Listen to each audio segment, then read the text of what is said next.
Once upon a time, a quiet little fox woke up to find the world covered in snow. Everything was soft. Everything was still.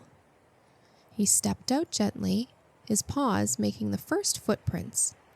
Crunch, crunch, crunch went the snow beneath him.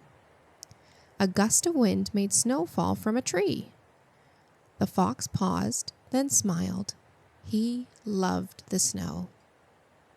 A bird soared quietly overhead. The fox watched, then followed, curious. He came to a frozen stream. It shimmered like glass.